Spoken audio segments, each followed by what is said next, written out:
Bienvenue à vous qui nous rejoignez sur France 24. Focus sur un problème encore largement ignoré du grand public, la place allouée aux données immatérielles.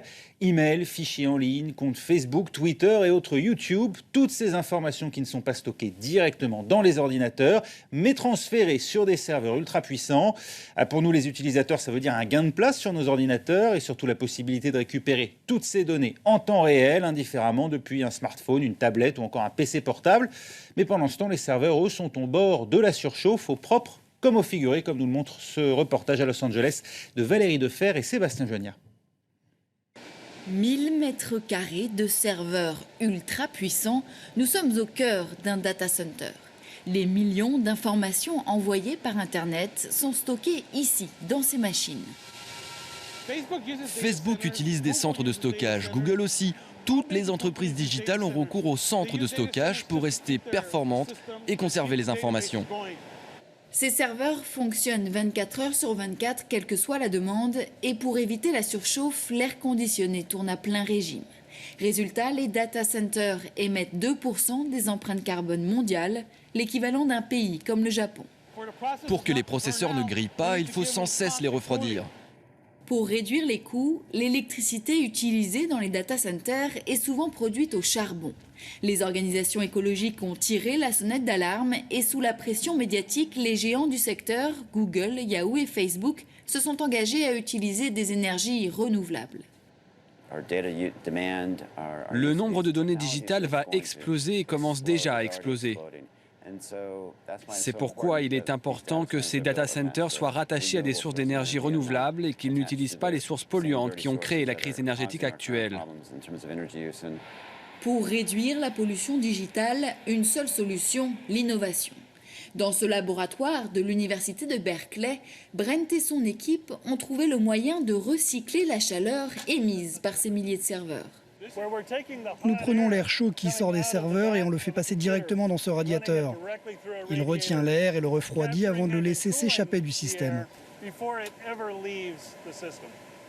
Le système informatique sature, alors pour faire face à l'explosion des données numériques, cet ingénieur américain développe un microprocesseur permettant de multiplier par 20 la puissance des serveurs tout en réduisant sa consommation en électricité.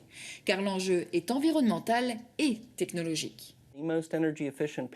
La technologie qui consomme le moins d'énergie, c'est de créer un microprocesseur simplifié et d'en rassembler beaucoup, vraiment beaucoup sur une même puce. Et cette technologie peut nous permettre de résoudre la crise énergétique.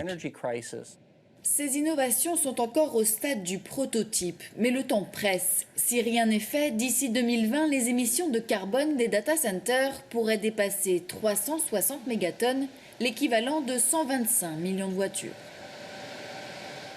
Et à mes côtés pour en parler, j'ai le plaisir d'accueillir Gérald Maradan. Bonjour.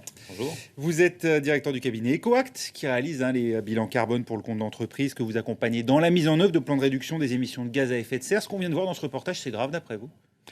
C'est grave, non, mais c'est en quelque sorte une espèce de révolution silencieuse dont on n'a pas forcément conscience. On utilise de plus en plus de supports numériques, donc on a une explosion des besoins de stockage. Plus 56% entre 2005 et 2010. Oui. D'après l'université Stanford, Oui. C'est une étude qui a été faite. Et normalement, on devrait encore multiplier par 50 les capacités de stockage à horizon 2020. Donc ça veut dire que derrière... C'est exponentiel en fait, ça augmente de plus en plus vite. Voilà, c'est complètement exponentiel. Et derrière, il y a des appareils qui moulinent pour traiter toutes les données dont on a besoin dans notre vie quotidienne. Avant de parler de l'aspect environnemental, ça pénalise qui en premier lieu, les particuliers ou les entreprises? Je parle des risques évidemment de surchauffe, d'arriver au maximum de capacité du système, de coupures éventuelles, cette augmentation générale en fait. Elle est à mettre déjà qui est en cause, plutôt les entreprises ou les particuliers, et qui ça pénalise d'abord? Alors, qui est en cause, c'est plutôt la révolution numérique qui est en cause, mais ça, on n'y peut pas grand-chose. C'est un besoin des consommateurs. Alors, qui est-ce que ça pénalise? Personne. Ça facilite plutôt l'échange des données. Qui externalise le plus ces données, en fait? Quand on parle de la révolution du cloud computing, par exemple, qui est la possibilité, effectivement, de stocker ailleurs un certain nombre de données qu'on utilisait jusqu'à présent sur un ordinateur. C'est vrai que, on a appris, évidemment, l'ordinateur avec les logiciels qui figurent sur l'ordinateur. Aujourd'hui, tout ça est dématérialisé. Qui s'en sert le plus? Parce qu'on imagine encore que les entreprises conservent beaucoup quand même en interne. Ces données-là sont assez réticentes finalement à les communiquer à l'extérieur pour des raisons de confidentialité, non? Alors, il y a bon, le cloud computing résout quand même pas mal de problèmes dans le cadre des services, mais aussi du point de vue environnemental, puisqu'on réduit à peu près de 20% les émissions de CO2 et la facture énergétique des entreprises en utilisant le cloud computing. Ah oui, donc c'est quand même utile malgré tout. Ce n'est pas que polluant. Non, c'est quand même utile. Bah, ça rend plus efficace le fait d'avoir des choses qui sont délocalisées plutôt que d'avoir des data centers qui sont énormes pour chaque entreprise. Mais ça transfère sur d'autres data centers finalement le problème au niveau de chaque entreprise. Voilà, mais par contre on mutualise, donc du coup on n'a pas les pics de donc charge. Il y a déjà une meilleure efficacité. Par contre se pose la question évidemment de savoir si on a besoin de faire tourner à plein régime 24 heures sur 24 des serveurs comme ceux qu'on a vus dans ce reportage. Voilà, exactement. Voilà. Là encore c'est une source d'efficacité qu'on pourrait obtenir justement en éteignant certains serveurs zombies qui sont peu utilisés ou en mutualisant. Selon une étude du cabinet McKinsey, entre 6 et 12% seulement de la puissance électrique de chaque data center est réellement utilisée. C'est-à-dire que la majorité des serveurs en fait restent alimentés même quand on n'en a pas besoin? Oui. Et une grande partie n'est pas utilisée, oui, parce que c'est pour faire face aux pics de charge. Et justement, c'est là l'intérêt du cloud computing. C'est-à-dire qu'on va mutualiser les serveurs, on va les rendre beaucoup plus efficaces. D'accord.